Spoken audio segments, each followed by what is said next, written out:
Talk Erie and the Joel Natale Show. We are live from our Kingdom Financial Group studio here at 5th and State. We're also live on Facebook at facebook.com/Talk Erie and on YouTube at the Talk Erie video channel.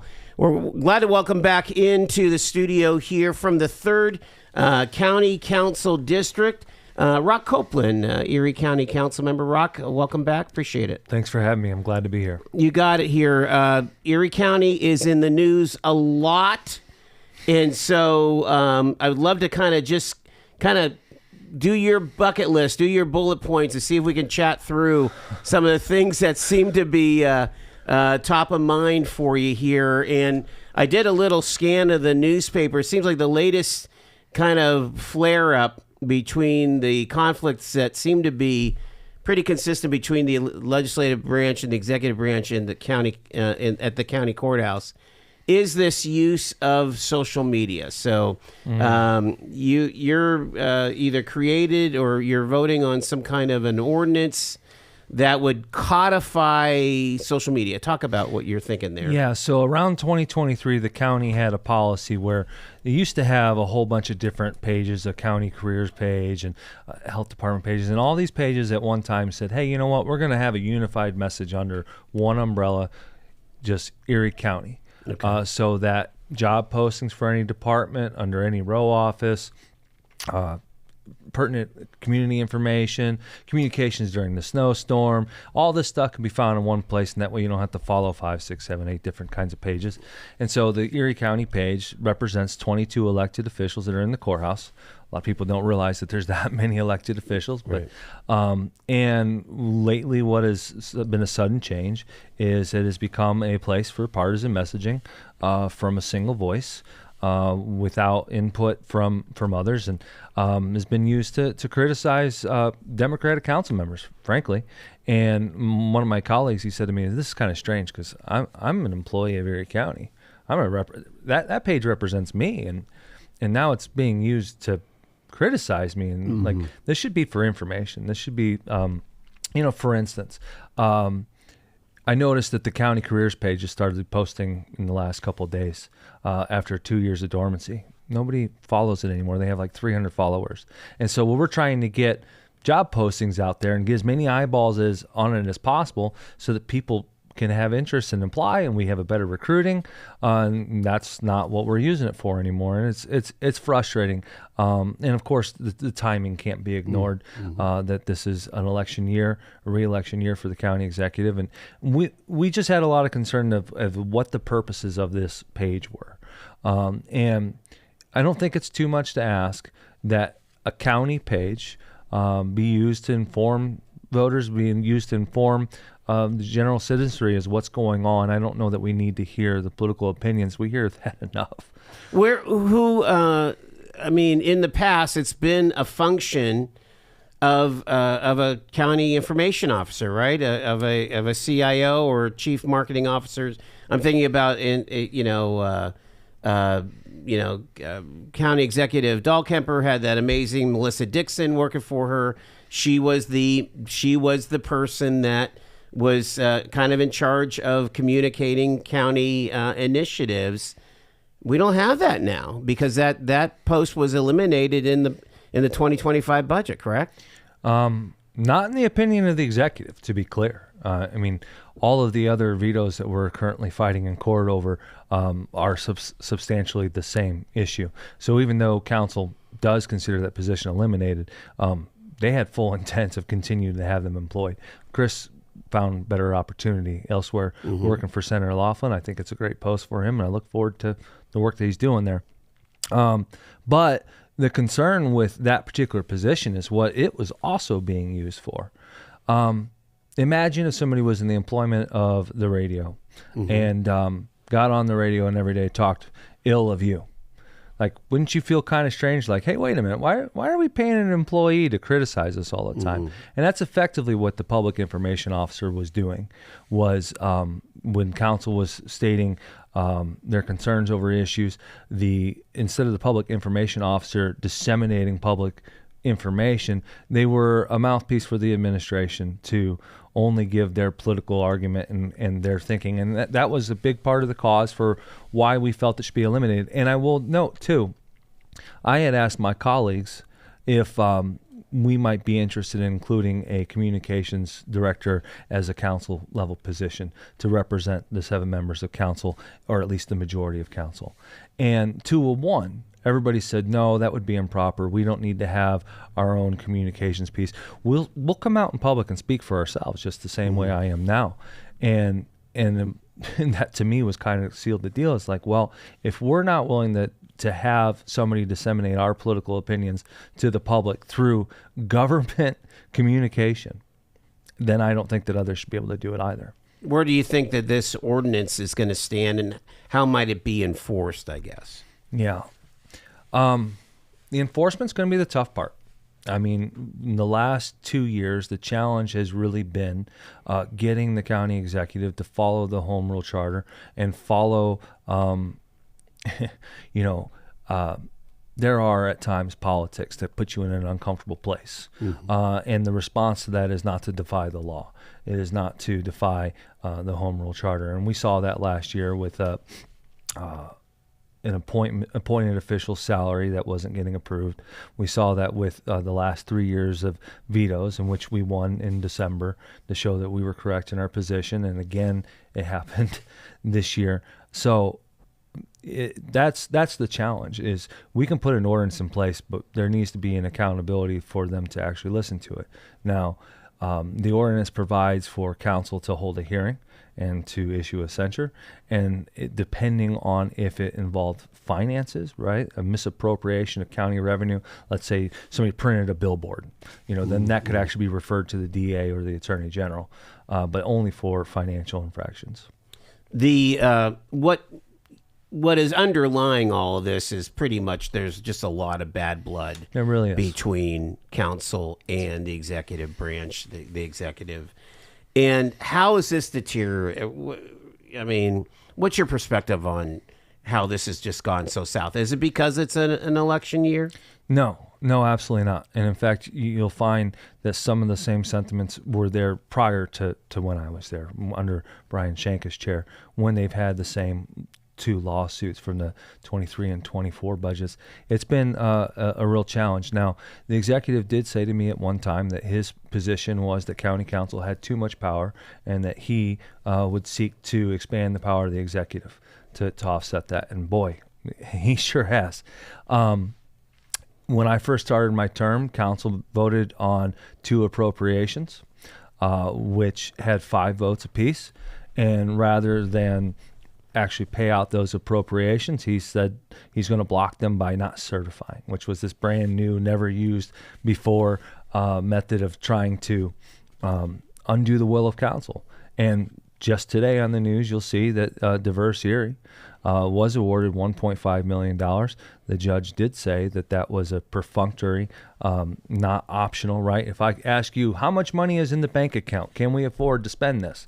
You don't have the option to not tell council how much money is there, right? We control the purse, we get to see inside it.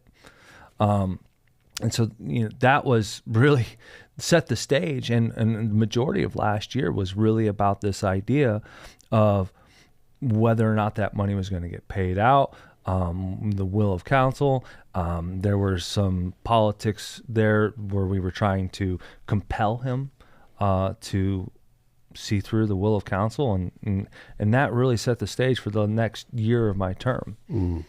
The there seems to be like a fundamental disagreement on what constitutes a veto, what constitutes a strike. Where are the proper roles of a what do they call them? Action sheets, right? I think you were telling me about that. So maybe I should take my break, but I'd really like you to take a deep dive on your interpretation of how it's almost like Schoolhouse Rock, how a bill becomes a law, how a budget goes to actuality here. You're tuned to Talk Erie and the Joel and Natalie Show. 416. Rock Copeland is our guest here. Stay with us. Thanks.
418, it's Talk Erie and the Joel Natale Show. Rock Copeland is with us. He is the Erie County Council member from the 3rd District of County Council. And Rock, I do want you to kind of share your, share the timeline of how the budget gets affected and the different kind of linchpins here between budget proposals, rejections, action sheets, veto overrides, and so on. So it's the job of the county executive to present a budget. What, October 1? October 1st. Yes. Okay, yeah, that's the deadline, right? You know, before you said Schoolhouse Rock, it's a great way to state it because at our county level, at the state level, and at the federal level, it all actually works the same. Okay. The executive, whether it's the county executive, the governor, or the president, can propose a budget, does propose a budget. In fact, in our home rule charter, it's required that they propose a budget. But it is the legislative body at all three of those branches that actually creates, codifies, makes into law the budget. And if the president wanted a $10 million of rainbows in his budget and Congress doesn't put it in their budget, there is no veto that can cause it to exist, right? Okay. So you can veto any item contained within the budget. But if I don't include a job title that was in a proposed budget that has no force of law, vetoing nothing does not create something, right? Okay. So if the executive requests $45,000 of travel, and council includes in their adopted budget $10,000 of travel, there is no veto that can make the proposed budget has no force of law. Now, what Attorney Spiros is pointing to is the process by which we arrive at our adopted budget, because we do take the proposed budget as a baseline out of a matter of convenience, but also deference, that the majority of the executive's requests get approved. Okay. Yeah, I saw a lot of 7-0 votes last year. And so what ends up happening is we have action sheets, which are simply our method of being able to debate in a public manner and vote in a public manner whether we want to spend $10,000 or $12,000 on travel. Do we want, and it's each of those action sheets is a decision in each case of where we're going to have a variance from what the executive wanted, right? Okay. But it is that final adopted budget that is, if there was 0 in a line and there's nothing there, there's no veto to undo that. And the judge agreed. And also, I thought this was kind of interesting. We have an obligation, unlike the federal government, where they can deficit spend nonstop. Mm-hmm. We can't. We have to have a balanced budget. Right. Revenues and expenditures have to match. And if we set the millage at X and it matches our expenses and the budget is balanced, and then he can then add in additional expenses after we've already made all the revenue decisions, it would create an imbalanced budget. It would put us out of compliance with that requirement. Mm-hmm. And I can understand how Spiros arrives at that idea. It is an interesting argument. It gives you a second to think about it. But when you realize that the legislative body always holds the purse strings, that's just how it is. The executive can always veto and say, no, we're not going to spend that money. If we said we wanted to give, I don't know, $10 billion to Albion, the executive could just go, nope, first of all, we don't have that, Right, yeah. But it's interesting, but it's just, when you start to put it in the context of just how the American system works, it doesn't hold water. What I'm hearing from the executive is that that by striking something from an agenda, it's almost becoming a super veto on the behalf of the legislature. That it's like a veto of the veto power of the executive. I can understand that the executive might not like when he doesn't get his way. That makes sense. The fact is, by taking a veto vote, taking the vote on that veto, mm-hmm. it would recognize it legally as to say that is a legal action. You're allowed to do that, and in some cases have it fail 5-2 in other cases over, or, like that doesn't track. We're not going to take a vote on something that was an illegal action anyways, right? Okay, so you're saying it's an illegal action? Yes. Okay. Striking it from our agenda, and the way that the ordinance is written is very clearly stating that this is an improper use of the veto. You cannot veto to create something that is not in our budget. If it's not in our adopted budget, you can't add to it. You can only veto, which means remove entirely, or reduce. If the writers of the Home Rule Charter wanted the veto to also be able to increase, they would have said so. But it says veto or reduce. And that's just the only position I can imagine a sane person taking, honestly. Have there been strikes that have kind of burned council insofar as... Absolutely. For example, County Executive Davis has brought up the point that we needed to spend money that was coming in on a federal program. It got struck, and then it had to be added back to the budget. Talk about that. Yeah, absolutely. And there are not many places where Davis and I agree, but that is certainly one of them.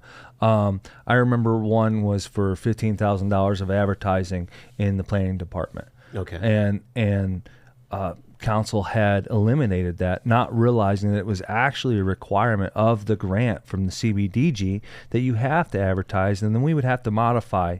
And it is frustrating at times in the 7.5 hour long meeting with 100 different items to vote for, where bad decisions had been made in the past. I find that frustrating. I tried my damnedest to make sure that did not happen in this budget, and came pretty close. Yeah. I was on the losing side of one vote that I regret that was eliminated.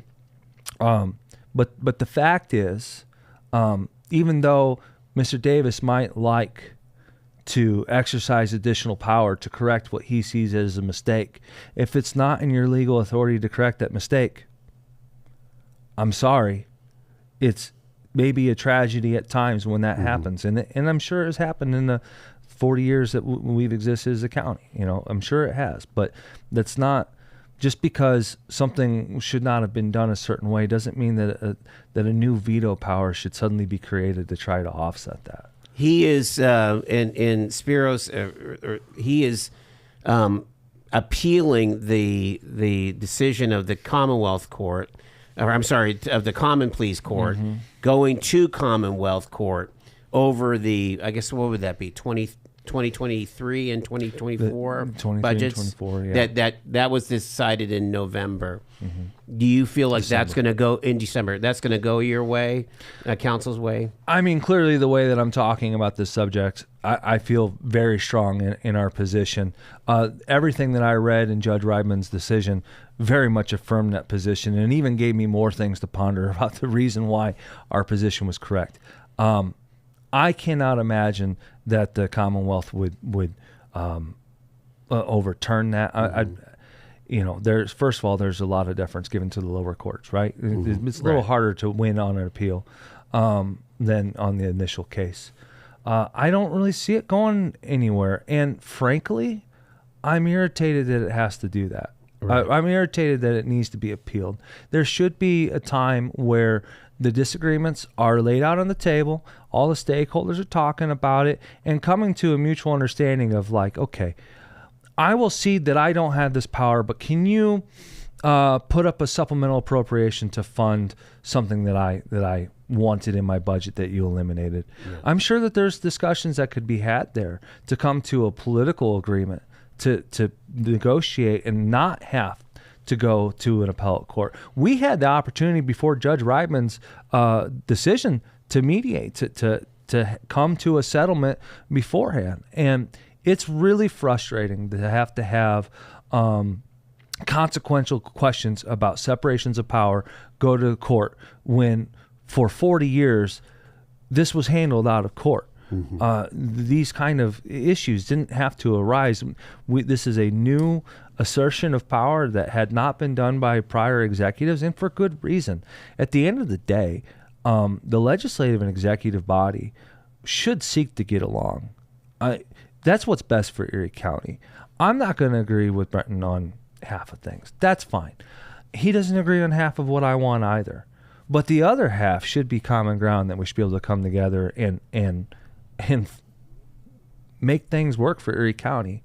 And it's frustrating as a council person feeling that. And last year I called all year for on television from the dais for us to come together and figure out how we want to spend the last remaining ARPA dollars. We had $8 million remaining, and put everything on the table. I would really like to fund this. You would like to fund that. Let's cut it in half and both be dissatisfied but not angry. Enlighten the listeners to how it shook out there. Yeah. ARP. So a year of asking for compromise for their position for what they wanted to fund. We found out October 1st through the budget process was the first time that we heard what the spending priorities were of the executive when we could have been talking about it for the prior 10 months.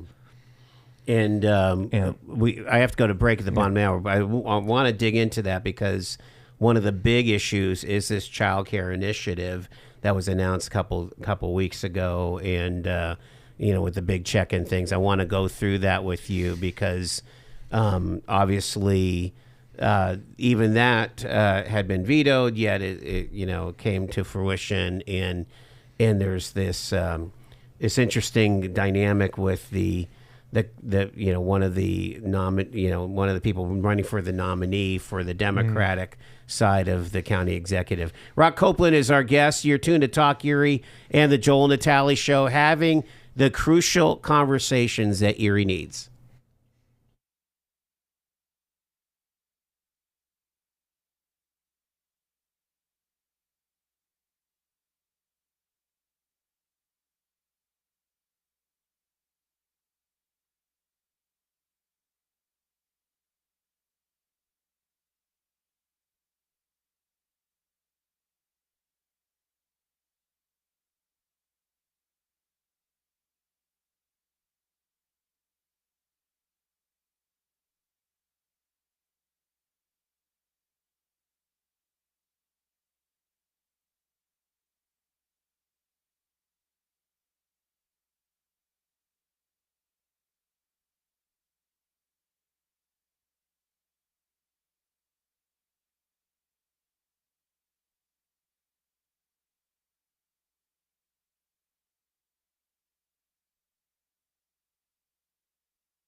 Talk Erie and the Joel Natale Show live from our Kingdom Financial Group studio here at 5th and State, also live on Facebook and YouTube. Erie County Council member Rock Copeland is with us. He represents the 3rd District of County Council. And Rock, I want to share a text for you. Take it for as it comes. Here we go. Joel, there's been an effort by the Democrat Party to instill one-party rule in County Council. Case in point, the Democratic Party of D.C. injected $225,000 to defeat Brian Schenck. That's a hell of a lot of out-of-town money coming in from a place like D.C. Recent history confirms that the Democratic Party is all about raw power, not the best for their constituents. Can you react to that? Again, that's somebody texting that into me here. I respectfully would state that it would be a misunderstanding of party structures at a county, state, or federal level. That's a lot of money, though. Very little of what's going on in D.C. is having any effect here. People that are on county council now, Democrat or Republican, are your neighbors. They're concerned about their neighbors. They're concerned about their communities. The fact that partisanship gets so injected so heavily at the municipal level is really harmful to us. We're not even agreeing on a base set of facts. That's a problem. Facts don't change whether presented by a Democrat or a Republican. Everything that I've talked about, I can point to a piece of paper and show you exactly where this is coming from. And so, respectfully, people of both parties at the municipal level are your neighbors that should be there because they care about you, and nothing more. There's a consolidation of power. No, 7 different people get elected, in different cycles, and right now the power balance happens to be Democratic. That's elections. That's the American system. That's the point. Our representatives have elected us to represent them, and our viewpoints and policy are born of our own thoughts and not being pushed. Now, specifically citing the money that had gotten into the race there, that was a PAC that was solely focused on election integrity. That if people were election deniers that were on the board of election and yet somehow said that the election was rigged, stolen, whatever it be, that they were coming calm, because it's really important that the people talking about the federal election. They were,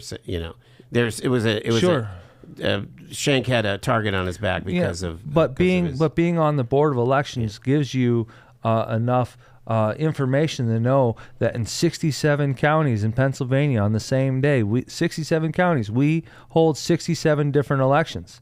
Nationwide, it's 3,000 different elections that happen in each county across the country. And knowing firsthand, being in the room as the ballots are coming in and understanding that process, being in direct control, a supervisor of the department that is seeing that election through, that's actually my favorite thing about being on the board of elections, because it is that one place where partisanship really does seem to fall away entirely. All 7 of us want free, fair, open elections. No funny business. Just we care about making the process efficient so that people aren't waiting a long time. It really is about a fundamental belief in our democracy, and it's the one place where we all agree. For us then to later go into another venue and say elections are somehow false poses a problem. And so, yeah, I'm sorry, but that does put a target on your back. Let me ask you, again, you brought up the election board, and so there's a picture of you standing with Perry Wood at the library at his announcement for the Democratic nomination for county executive. As who's going to be presiding over the election board in 2025, was that an appropriate place for you to be? I believe so, yes.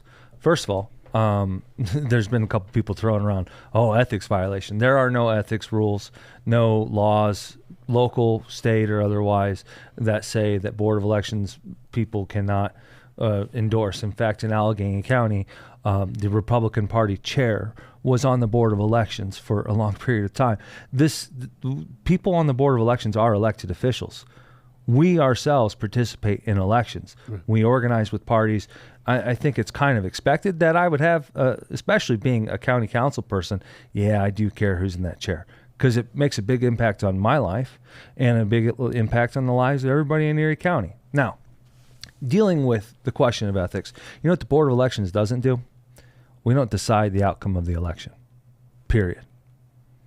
Now, if for some reason someone thought that I voted for something on the Board of Elections in order to give one person favor or another, come talk to me, because that's just not the case. We are capable of wearing different hats. When I am seated on the Board of Elections, I have a very different thought process than when I'm seated as a councilman or when I'm seated as a Board of Trustees of Pleasant Ridge. We have to wear different hats and have to consider different missions and what we're doing in that moment in that role. And I really believe all 7 of us take that very sacred, that there's no, we don't decide the outcome. There's not a benefit there. So you would admit that everybody who's an elected official is a political animal. Yeah. I mean, that kind of goes towards what County Executive Davis is saying about the Facebook deal, is that since he's running the Facebook page, he gets to say what he wants to say as a political animal. Does that not hold any water? So there's a tension in all 67 counties between, in other counties where they have 3 commissioners in the row offices, there's always this tension of, should the row offices have their own HR? Should the row offices have their own IT? Or would it be more efficient to centralize IT in one location? Or would it be more efficient to centralize HR? But then you get different people elected that aren't really getting along, and suddenly they want to separate. And so this tension always exists in all 67 counties. And Erie County has made a substantial step towards consolidation of services, that the administration provides IT support, they provide the HR, and it sure would be not a great thing if the HR department suddenly started acting in a political manner and only hiring people from certain parties, right? So we have to acknowledge that in the administration of government that there is nonpartisanship, that people that are working in OCY are not taking up cases based on whether they're a Democrat or Republican. So the actual organization and the work being done by government should be done in a nonpartisan manner, and that includes IT. And that includes our communications that go out to the public for public information. Now, I have an elected official page, a county councilman that says I'm an official government elected person. I'll say whatever I want on there. Yeah. I invite anyone to do so if they feel that that's the need. But that page had been set up by policy. Right? Our digital policy defines, here are the pages that represent Erie County government. Here is the appropriate conduct. Here's the way to interact. Here's what you do with offensive comments. These policies already exist. And the fact is, some people don't believe that the policy constrains an elected official. But it should, as a matter of course. If I'm an elected official, I ought to abide by the same rules that I enforce upon my employees. And so I don't think it's a hard thing to say, Mr. Davis, this has been a county asset before you and will remain so after you, that this page is not the administration's by just by caveat. Like this is something that was set up as a resource for the entire county, 22 elected officials, 3 branches of government, the DA, the sheriff, the coroner. This is for all of us. That represents the entirety of Erie County government. And it's doing us a disservice because now the county careers page is back up, making job postings the way that the other page used to, and it gets seen by 300 people. All down. And it's... Well, it seems like to me, again, this is my editorial comment, that maybe we should pay for a CIO. We should pay for a chief information officer. Yeah. I would hold the same standard to that CIO. Yeah, and that is, and maybe that is a big part of the issue. It's a professional job to represent the entire county. All right, I want to talk about ARP because we got what is it? We had to spend it this year? Is that what it is? No, it had to be Had to be appropriated. Had to be obligated. Yeah. Obligated. Appropriate is one thing. You could always appropriate and not spend, right? Right. Or you could reappropriate, as sometimes we do. Okay. The bar at the end of the year was that it was obligated, locked in, final answer. This is what we're going to spend it on. And No what was the takebacks. game plan? How much was left, and what were some of the big chunks, not the little Yeah, stuff? roughly $8 million out of the 52 that we had been appropriated. The last little bit of opportunity to make an impact in the community. The game plan. Well, like I said, council had made very clear what their spending priorities were the very first meeting of the year last year. We wanted to invest in diverse Erie, where we had retracted investment, and where a lot of our constituents were saying that that was wrong, that we pulled back. They had $3.5 million that had been appropriated to them and never sent. Okay, and we came back at 1.5. Which is quite a bit less than they still had been promised at one time. And we also wanted to allocate $1 million to ECCM for grants to help with our homeless issue. Not as the solution, but the shot in the arm to try to help the community combat the major problem of homelessness that we have here. And Again, that's Erie County Care Management. Yes. Yeah. And executive just flatly said no and refused to give them the money until around, I think, November. ECCM finally did receive their $1 million, and now Diverse Erie, as of the decision that came out public today, is going to get the 1.5, which I will note is an unusual thing to be given the money in a separate year, because appropriations die at the end of every year. And the judge actually made a special case, said no, that appropriation shall not die and will be extended. So anyways, we had our spending priorities, made them very public, spent a fraction of that money. And we were stonewalled. And I called quite a few times. What do you want to, what's your spending priorities? Where do you want the money to go? Let's talk about this. You're uncomfortable with 1.5 to Diverse Erie? How about $1 million? Right? This is the compromise. This is how the sausage is made, that we should compromise and make sure that we're all benefiting the community of Erie. October 1st, the budget comes out, and then we find out what the spending priorities are, and it comes with a dare and says, you can't possibly obligate this by the end of the year. If you try to move any of this money around, it's all going to go back. It's a pretty direct threat. So council had a real issue, because we weren't going to want to spend, I think it was $6.5 million all going to municipal gap fund for one purpose, substantial majority of the money. There was $1 million of homeless grants that we left in. We said, yeah, that's good. We like that. And then $500,000 to go to the planning department for the homeless, or not homeless, childcare. Yeah. Which I'll point out, Wednesday night, when the county executive was on the show, one of the first statements he made was that he always had $2.5 million in his budget to childcare, and that council only changed where it was going. That's a demonstrable lie, or at best a horrible misremembering. So council got together.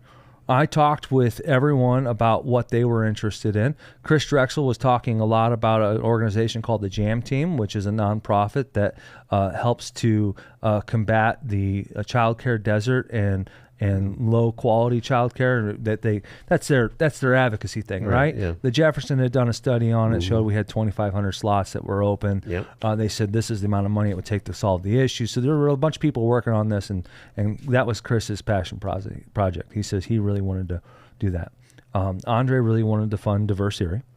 At the time, we felt that our appropriation of 1.5 was going nowhere, and this was our last opportunity in the budget to actually get that money out. And then I felt really strongly about getting money to Grow Erie, which we had previously defunded, which is terrible economic development. If you want to support economic development, you can't pull money out of projects left and right, and people need stability and know that when you make a commitment that you follow through on that commitment. And then I wanted to invest money in affordable housing and supportive housing, with in mind specifically that Infant Erie had a couple projects on the horizon, whether it's a community land trust, which I geek out for. I love community land trust ideas. The supportive housing facility on 21st Street, There's a bunch of apartments and houses being renovated through Build Erie. There's a whole lot of people already working in this sphere that they have great plans. And rather than be needing to be the leader in things all the time, I really believe in supporting the people that are already doing the work on the ground. So how did it all shake out? What did you guys end up So you can go back and watch the video for 7.5 hours when we talked about this. I remember that. There was the meeting prior to that where we put up the action sheets, and I told all of council, I said, here's my thought process. I see 4 buckets that I would like to appropriate. One was for Diverse Erie. Another was for the child care plan that had been brought to us by ECRA and supported by Drexel very much. One was for Grow Erie. And then the last was supportive housing. And the key was 3 entities are great at grant giving. Diverse Erie, ECRA, and the Redevelopment Authority. And all 3 already had contracts with the county to disperse ARPA funding before. And so the thought process was, okay, let's put the money within these entities and tell them what we want to target.